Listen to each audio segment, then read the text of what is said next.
మీ business ఏదైనా మీ ఊర్లో promotion చేయాలంటే అది సుమన్ టీవీతోనే సాధ్యం. ఇప్పుడే సంప్రదించండి.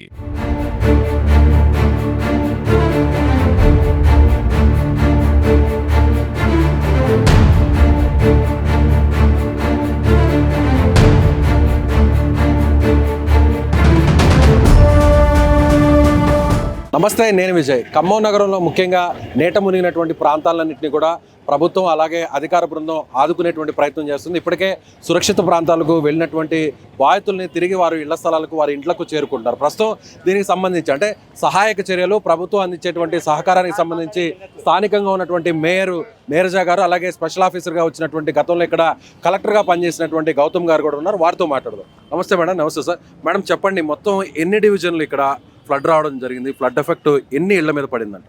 ఫ్లడ్ 14 డివిజన్ల దాకా 15 డివిజన్ల దాకా అయింది ఖమ్మంలో. మొత్తం ఎన్ని ఇళ్ళు వరకు వాటర్ వచ్చేస్తుంటే ఎన్ని ఇళ్ళు డ్యామేజ్ అయ్యాయి? మొత్తం అన్ని డివిజన్లో ఆ డౌన్లో ఉన్న మొత్తం ఇళ్ళన్నీ అయిపోయినాయి. కట్టుబట్టల్లో నిలబడ్డారు వాళ్ళు. అన్నీ కూడా తడిసిపోయినాయి, మొత్తం మునిగిపోయినాయి. ప్రధానంగా ఏ కాలనీలు దీనివల్ల ఎఫెక్ట్ అయినాయి? ఎక్కువ ఎఫెక్ట్ 8 డివిజన్లు అయినాయి.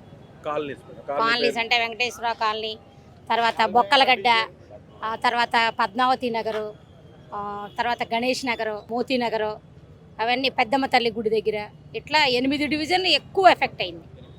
గతంలో అంటే ఇప్పటి వరకు గత 70 ఏళ్ల కాలంలో ఇలాంటి వరదను ఇలాంటి వర్షాలను వరద నీటిని చూడలేదని చెప్పి స్థానికులు అంటున్నారు. నిజంగా అలాంటి పరిస్థితి ఉందంటారు? అవును సార్, మాకు తెలిసినంత వరకు 40 ఇయర్స్ నుంచి మాకు తెలుసు. 40 ఇయర్స్ నుంచి ఇంత విపత్తు ఎప్పుడు జరగలేదు. ఇదే చాలా సంవత్సరాల క్రితం జరిగిందని అసలు పెద్ద పెద్ద వాళ్ళని అడిగినా కూడా 60-70 సంవత్సరాల వాళ్ళని అడిగినా కూడా ఇంత ఫ్లడ్ ఎప్పుడు రాలేదని చెప్తున్నారు. చాలా ఇళ్ళన్నీ కూడా పూర్తిగా, కొన్ని ఇళ్ళు నేలమట్టమయ్యాయి, కొన్ని పాక్షికంగా దెబ్బతిన్నాయి, కొన్ని అయితే కట్టుబట్టలతో మాత్రమే బయటకు వచ్చినటువంటి పరిస్థితి. అక్కడున్న బాధితులు వీరందరికీ ప్రభుత్వం నుంచి కావచ్చు, మున్సిపల్ కార్పొరేషన్ నుంచి కావచ్చు, ఎలాంటి భరోసా ఇవ్వబోతున్నారు, ఎలాంటి హామీ ఇవ్వబోతున్నారు, ఎలాంటి సహకారం అందించబోతున్నారు? నిన్న సీఎం గారు వచ్చారు. ఖమ్మం అన్ని డివిజన్లు అంటే ఎఫెక్ట్ అయిన డివిజన్లు సార్ చూడటం జరిగింది. అలాగే నిన్న అనౌన్స్ చేయటం కూడా జరిగింది. తప్పకుండా అన్ని రకాలుగా ఆదుకుంటాం. ఈరోజు స్పెషల్ ఆఫీసర్లు వేసి మొత్తం సర్వే చేపిస్తున్నాం.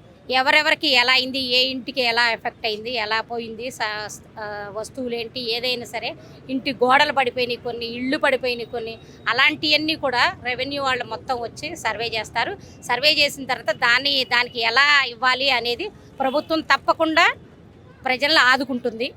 ముఖ్యంగా రేవంత్ రెడ్డి గారు, సీఎం రేవంత్ రెడ్డి గారు ఇక్కడే ఉన్నారు. రాత్రి కూడా బస చేశారు, బాధితులతో నేరుగా మాట్లాడారు. అలాగే 3 మంత్రులను కూడా ఇక్కడ ప్రత్యేకంగా ఏర్పాటు చేశారు.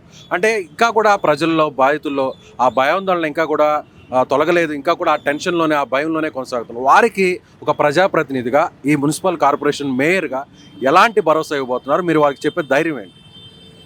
అందరికీ కూడా, ప్రజలందరికీ కూడా ధైర్యంగా ఉండాలని, ఫస్ట్ ధైర్యంగా ఉండాలని చెప్పి మిమ్మల్ని అందరినీ కోరుకుంటున్నా. ఎందుకంటే ప్రాణ నష్టం లేకుండా అందరినీ సురక్షితంగా మేము తీసుకురాగలిగాం.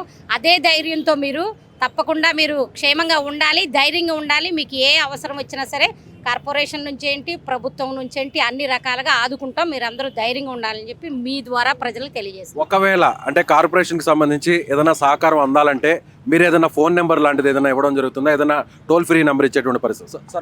ఆల్రెడీ టోల్ ఫ్రీ నెంబర్ ఉంది, అందరూ చేస్తున్నారు. అన్ని డివిజన్లో కూడా ప్రత్యేకమైన చర్యలు జరుగుతున్నాయి అన్నీ కూడా. Right madam. ఇది మేయర్ నీరజ గారు చెప్తున్నట్టుగా ఖచ్చితంగా ఇప్పటివరకు మొత్తం 8 డివిజన్లు ఇంపాక్ట్ అయ్యాయి. దీని ప్రభావం ఎక్కువగా ఉంది. సో 8 డివిజన్లో కూడా ఇప్పటికే ముఖ్యమంత్రి గారు కూడా ఒక ప్రత్యేకంగా కొన్ని అధికార బృందాన్ని కూడా ఏర్పాటు చేశారు. ఎక్కడికక్కడంతా కూడా వారిని ఆదుకునేటువంటి ప్రయత్నం జరుగుతుంది. ముఖ్యంగా స్పెషల్ ఆఫీసర్స్ అయితే అపాయింట్ చేశారు. వారు కూడా వచ్చి సర్వే చేస్తున్నారు. ఎన్ని ఇళ్ళు దెబ్బతిన్నాయి, ఎంతమందికి నష్టం వాటిల్లింది అనేటువంటి ఒక అంచనాలకు రాబోతున్నాం. దాన్ని బట్టి ప్రభుత్వం నుంచి కూడా సహకారం అందించడానికి ప్రణాళికలు సిద్ధం చేస్తున్నామని నీరజ్ గారు చెప్తున్నారు. కెమెరామెన్ సాయితో విజయ్, సుమన్ టీవీ, ఖమ్మం నుంచి.